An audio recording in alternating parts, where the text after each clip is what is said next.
Good morning, Mr. To be frank, I'm not sure what is the appropriate thing I should call you. You have so many names. Do you have a preference? Got a lot of names, huh? Is there something you'd like to be called? Something I like? Why don't you call me the names that they use in the media? Since the name I chose ain't good enough. Well, no one is saying it isn't good enough. Well, that's what it sounds like to me. I just wouldn't presume to call you Hezekiah out of respect. Oh, so you respect me now? As a matter of fact, I do. I supported your organization. I attended a protest for your cousin's death. I even went to the jail for it. Gladly. Wouldn't you say that you've done more than earn my respect? Tell me,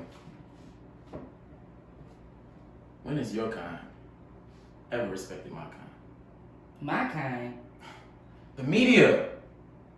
Jeez, not everything is about race. Well, I can't speak for the media. The fuck you mean you can't speak for the media? That's why you're here. To probe me, pick my brain, ask me the tough questions, to shit on my name. Well, that's what the media wants to do, but that's not what I'm going to do. That's why I can't speak for the media. Man, you full of shit. Hey, I didn't come here to interview Hezekiah, the monster, or the murderer. I want to get to know Hezekiah, the man, the leader, the last hope. And I want the world to know that side.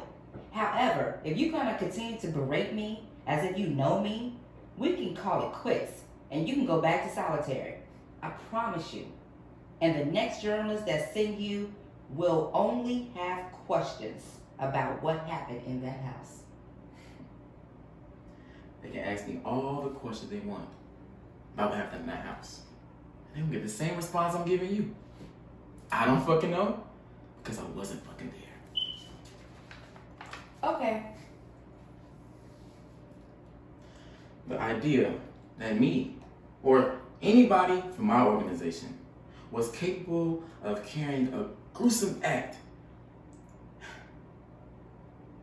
is a fairy tale. It's a goddamn fairy tale. You understand me? You people locked me up and turned me to a folklore. I'm getting calls from Netflix and HBO for movie rights every day. I can't say I'm surprised. Americans love telling their history, especially when they're the ones writing it. Even though there's no evidence that you were at the scene of that crime, Hezekiah, the men that were arrested did confess that they were not only part of the BSM organization, but they also claimed that you instructed them to do what they did to those people in that house. Surely you would know that no self-empowerment black group would call themselves Black Sabbath Movement and expect not to get ripped apart by the media. We're getting off topic. No, see, you're missing the point. You see, it's all part of the plan. You people have done this to black leader after black leader. You bring me Black Savage in the media. You connect thugs, drugs, and mercenaries to my organization and accuse me of inhumane behavior. All part of the ploy to strip me for my humanity. So you can drag me in the streets to crucify me. So it'll look like I deserve it. Ain't nothing new under the sun. You sound very much like a victim, Hezekiah, and that disappoints me. The only thing I'm a victim of is a lack of imagination. You see, I could have seen this coming if I would look outside the box that I built myself around in. What do you mean?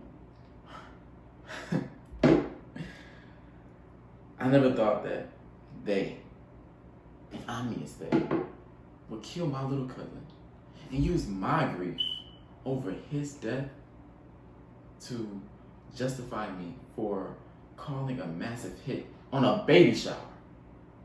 Well, many of the victims' husbands and or fathers were known to be the officers involved in your cousin's death.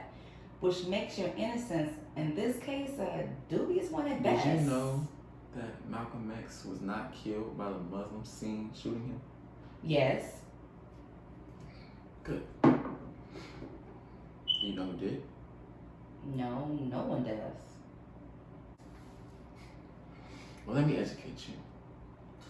The story that the public heard was that Malcolm X was gunned down by the same man who followed him, proving that his organization was rotten from its core. But the truth is, that so-called gunman was shooting blanks. The autopsy reported that those bullets that killed him came from above. Nevertheless, this story silently prompts to everyone to be more like Martin and less like Malcolm. Sit-ins and peaceful protests were easy to deal with. Armed militant niggas cannot. So what's your point?